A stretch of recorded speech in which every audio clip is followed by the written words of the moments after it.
मैं आज आपके लिए सीटेट में बहुत अधिक बार पूछे जाने वाले गणितीय कुछ क्वेश्चन लाया हूँ, इसलिए वीडियो को पूरा वॉच करना। देखिए पहला क्वेश्चन क्या है कि 29,503 में 5 के स्थानीय मान तथा 32,071 में 7 के अंकित मान में क्या अंतर होगा, ये हमें बताना है। तो देखिए क्या, पहले तो हम स्थानीय मान और अंकित मान को जान लेते हैं। देखिए स्थानीय मान का मतलब होता है किस स्थान पर है, हमें पहले उस स्थान का पता करना है। और साथ ही साथ अंकित मान देखिए दोस्तों, मूल वैल्यू, मतलब मूल वैल्यू क्या है, मूल वैल्यू ही अंकित मान होती है। जैसे 7 का अंकित मान 7 ही होगा, सही है। और स्थानीय मान देखिए, स्थानीय मान किस स्थान पर है, इसलिए हम 5 का स्थानीय मान देखते हैं। तो देखिए 5 का स्थानीय मान इकाई, दहाई और सैकड़ा, ये 5 सैकड़वे मतलब इकाई, दहाई, सैकड़ा, सही है। इसलिए यहाँ सैकड़वे स्थान पर है, तो इसलिए 5 की हम उसी से मल्टीप्लाई कर देंगे, मतलब सैकड़ा तक चले हम, तो इसलिए 100 से गुणा करी। और मैंने ये कहा है कि अंकित मान मूल वैल्यू होती है, इसलिए हम उसमें से अंतर मालूम क्या है, डायरेक्ट उस संख्या को घटा देंगे। जब 5 की 100 से गुणा करते हैं तो 500 आता है, और इसलिए 7 को हम घटा देंगे तो 493 बचेगा। कितना बचेगा? 493 बचेगा, इसलिए इसका सेकंड ऑप्शन सही हो जाएगा। देखिए दोस्तों, दूसरा क्वेश्चन है 30,028 बराबर है 28 इकाई प्लस 28,000 और प्लस, देखिए रिक्त स्थान है, रिक्त स्थान की जगह में एक्स को मान लेता हूं धाई, तब रिक्त स्थान पर संख्या है, ये हमें संख्या याद करनी है। तो देखिए हम सवाल के अनुसार ही चलते हैं। देखिए सबसे पहले हमें क्या दे रखा है, 30,000, क्या दे रखा है, 30,028 बराबर किसके है, 28 इकाई, तो इसलिए इकाई के लिए 1 से गुणा, प्लस 28,000, तो 1000 के लिए 1000 से गुणा, और प्लस देखिए रिक्त स्थान की जगह पे x को मान रखा है, और साथ ही बाद में लिख रखा है धाई, इसलिए धाई के लिए 10 से गुणा। देखिए जब हम 28 की 1 से गुणा करते हैं तो 28 मिलता है, और प्लस जब 28 की 1000 से गुणा करते हैं तो 28,000 मिलता है, और प्लस जब 10 की x से गुणा करते हैं तो 10x मिलता है। अब देखिए ये 28,000 और 28 दोनों प्लस की वैल्यू हैं, इसलिए दोनों को जोड़ते हैं तो 28,000 में जब 28 जुड़ता है तो 28,028 प्राप्त होता है, सही है, इसलिए 10x ही आया। देखिए इधर क्या वैल्यू चल रही थी हमारी, 3,028।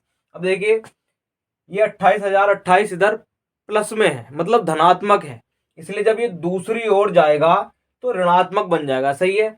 अब ऐसे ही अगर इधर वैल्यू ऋणात्मक होती है बराबर के एक और, तो वो दूसरी ओर जाके धनात्मक बन जाती है। अगर इधर गुणा में होती है तो दूसरी ओर भाग में पहुंचती है, और अगर बराबर के एक और वैल्यू भाग में होती है तो दूसरी ओर गुणा में पहुंचती है। तो ये वैल्यू देखिए प्लस में है, मतलब धनात्मक है, तो दूसरी ओर माइनस में जाएगी, इसलिए 10x किसके बराबर होगा, 30,028 में से 28,028 को घटाना है, सही है। 30,028 में से 28,028 को घटाना है, सही है। तो देखिए 30,028 में से 28,028 घटता है तो कितना, 2,000 बचता है। कितना बचता है, 2,000। देखिए कैसे, 8 में से 8 को घटाएंगे 0 बचेगा, 2 में से 2 को घटाएंगे तब 0 बचेगा, अब 0 में से 0 को घटाएंगे तो 0 बचेगा, और 3 में से 2 को घटाएंगे मतलब 28, 30 में से 28 को घटाएंगे तो 2 बचेगा, मतलब 0 में से 8 नहीं घट सकता, लेकिन धाई लेंगे तो 10 बनेगा, सही है, इसलिए 2।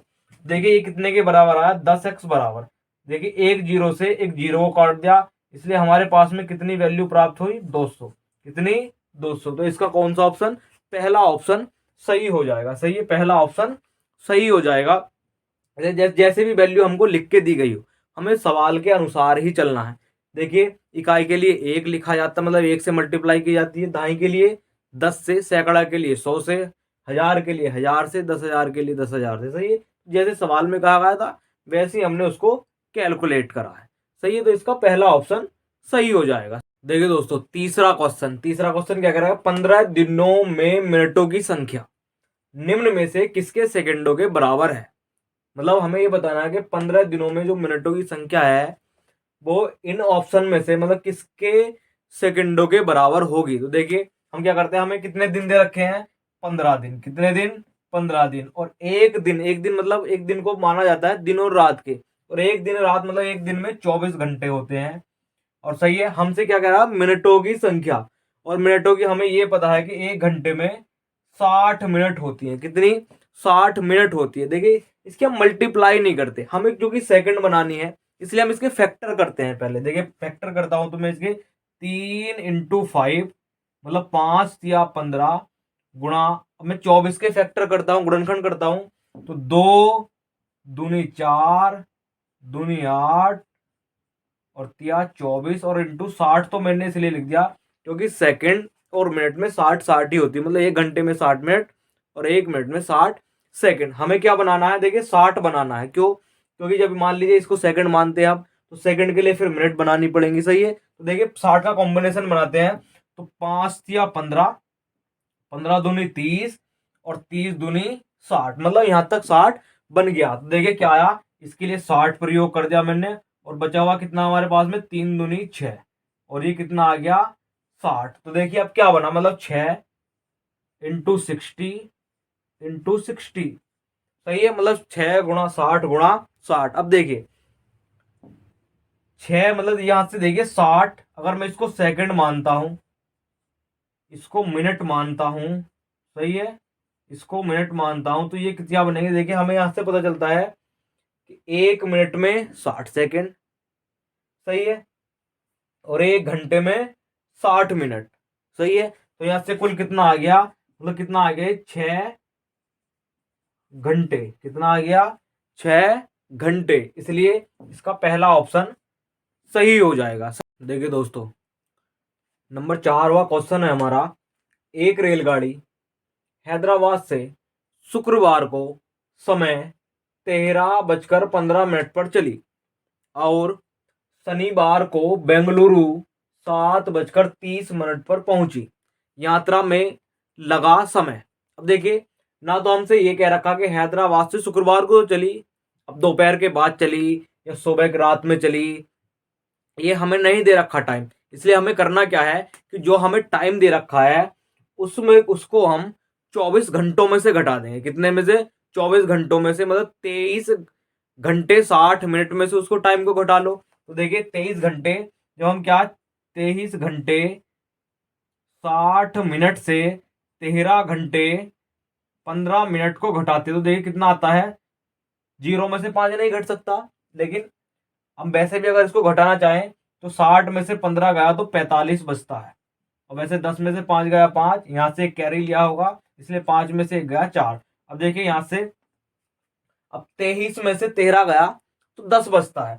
मतलब उसको पहली बात तो 12 बजे तक पहुंचने में, मतलब रात के बज रहे हों या दिन के बज रहे हों, सही है, तो 12 बजे तक पहुंचने में 10 घंटे 45 मिनट तो उसने ले लिए। और देखिए पहुंची बेंगलुरु कितने बजे, सुबह 7:30 बजे या रात 7:30 बजे। इसलिए जो हमारा ये टाइम आया है इसमें उतने घंटे को और ऐड कर देंगे तो कितना देंगे, 7:30 पर वो पहुंची, इसलिए 7 घंटे 30 मिनट को और ऐड कर लेना है।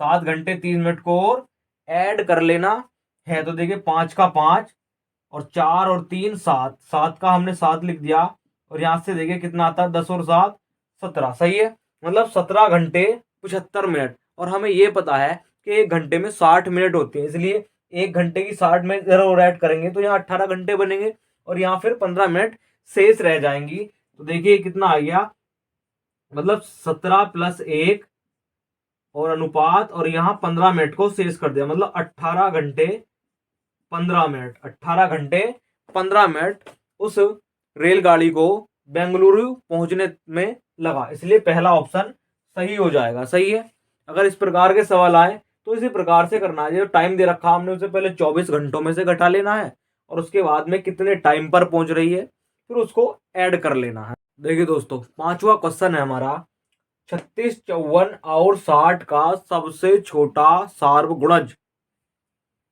भाग 90 बराबर है। मतलब देखिए हमसे सबसे छोटा सार्वगुणज और सबसे बड़ा सार्वगुणज क्या होता है। देखिए जब भी आपसे क्वेश्चन में सबसे छोटा सार्वगुणज मालूम किया जाए तो वह संख्या जो दी गई संख्याओं से पूरी तरह विभाजित हो, जो दी गई संख्याओं से पूरी तरह विभाजित हो वो सबसे छोटा सार्वगुणज होगा। और देखिए सबसे बड़ा सार्वगुणज क्या होगा, वह संख्या जो दी गई संख्याओं को पूरा पूरा विभाजित करता हो। मतलब देखिए सबसे बड़ा सार्वगुणज जो दी गई संख्याओं को पूरा पूरा विभाजित करे, और सबसे छोटा जिससे वो संख्या पूरी पूरी विभाजित हो। सही है। तो देखिए क्या हमसे सबसे छोटा सार्वगुणज मालूम किया गया है, इसलिए हम क्या करते हैं, सार्वगुणज के लिए इसका लसागु निकालते हैं। कितना, 36, 54 और 60। 36, 54 और 60 मतलब एक ऐसी संख्या जो 36 के पहाड़े में, मतलब पहाड़े में आती हो टेबल में, 54 के टेबल में भी आती हो, और 60 के में भी आती हो। इसलिए हम इसको देखिए फैक्टर करके निकालते हैं। 2 से जब मैं डिवाइड करूंगा तो देखिए 2 से 36, 2 ही कम 2 और 2 अट्ठे 16, मतलब 18 बार डिवाइड होगा। सही है। ऐसे ये 27 बार और ये 30 बार। सही है। अब देखिए फिर से मैं करता हूं, देखिए 18 है, मतलब 18 है, 27 है और 30 है। सही है। तो देखिए लगभग 3 से कितनी बार होगा, देखिए 3 छंग 18, और फिर यहाँ 3 नम 27, और 3 एकम 3, और ये फिर 0 आता है। देखिए फिर मैं अगर इसको 3 से फिर डिवाइड करता हूँ तो 3 से 2 बार तो ये 6 होगा, और 3 बार होगा 9, और ये 10 होगा नहीं। सही है। फिर लास्ट में 2 से करता हूँ तो देखिए 1 बार ये होगा, 3 होगा नहीं, और 5 बार ये होगा। अब देखिए हमें इसके फैक्टर मिल गए। सही है, क्योंकि अब 3 से 3 डिवाइड होगा और 5 से 5 होगा। तो मैं इसकी मल्टीप्लाई करता हूँ, देखिए मतलब 2 गुणा 2 गुणा 3 गुणा 3 और गुणा 3 गुणा 5, मतलब देखिए 2 बार 2 आया है, 3 बार 3 आया है, और 1 बार 5 आया है। जब मैं इसको पूरा पूरा विभाजित करता हूँ, काटता हूँ, गुणा करता हूँ, तो देखिए 5 दूनी 10, दूनी 20, 20 या 60, 6 18, 18 या 54, मतलब 540 मिला। 540 मिला, मतलब इसका सार और गुणज 540 मिला। अब हमें करना क्या है, देखिए हमसे कहा क्या गया है, और इसको 90 से डिवाइड करना है। कितने से, 90 से। तो देखिए जब मैं 90 से डिवाइड करता हूँ 540 को, 540 को 90 से डिवाइड करता हूँ, तो देखिए एक जीरो से एक जीरो कटता है, और 9 से कितनी बार कटता है, 6 बार, 9 छंग 54। सही है। तो कितना मिला हमें, 6। इसलिए हमारा कौन सा ऑप्शन, चौथा ऑप्शन सही हो जाएगा। सही है। देखिए दोस्तों अगला क्वेश्चन है हमारा, एक मानचित्र पर आधा सेंटीमीटर भूमि पर 125 किलोमीटर को दर्शाता है। यदि दो नगरों के बीच की दूरी भूमि पर 2000 किलोमीटर है तो मानचित्र पर उनके बीच की दूरी होगी। देखिए इस प्रकार का क्वेश्चन भी बहुत बार सीटेट एग्जाम में आया है, इसलिए देखिए हम करते हैं, इसको कैसे करते हैं, हमसे क्या आया, आधा सेंटीमीटर भूमि पर 125 किलोमीटर के बराबर है। तो देखिए आधे को हम 1/2 से डिनोट करते हैं। आधा सेंटीमीटर बराबर किसके है, 125 किलोमीटर के, बराबर किसके है, 125 किलोमीटर के। और हमसे क्या कहा गया है, देखिए कि 2000 किलोमीटर। तो देखिए पहले में 1 सेंटीमीटर दूरी कितने के बराबर होगी। अब देखिए इधर ये भाग में है तो दूसरी ओर गुणा में पहुंचेगा, तो इसलिए 125 इंटू 2 बराबर कितना आ गया हमारे पास में, 250 किलोमीटर। सही है। मतलब हमें ये पता है 1 सेंटीमीटर अगर पैमाइश हो तो वो 250 किलोमीटर को दर्शाएगी। हमें दूरी कितनी चाहिए, 2000। अब देखिए 250 किलोमीटर 1 सेंटीमीटर को दर्शाता है, 2000 किलोमीटर मतलब 250 किलोमीटर को अगर मुझे 2000 किलोमीटर बनाना हो तो कितने से, देखिए मैं यहाँ 8 से मल्टीप्लाई अगर कर दूं तो देखिए कितना, 2000 किलोमीटर बन गया। अब जब इधर 8 से हमने मल्टीप्लाई की है तो इधर भी 1 सेंटीमीटर की 8 से मल्टीप्लाई कर दो तो ये कितना, 8 सेंटीमीटर, मतलब 8 सेंटीमीटर 2000 किलोमीटर को दर्शाएगा। तो ऐसे अगर सवाल मालूम किया जाए तो ट्रिकली, जिससे कम समय लगे हमें सॉल्यूशन करने में, ऐसे करने हैं। तो देखिए दूसरा ऑप्शन ये हमारा सही हो जाएगा। देखिए दोस्तों अगला क्वेश्चन क्या क्या रखा है, 7वां।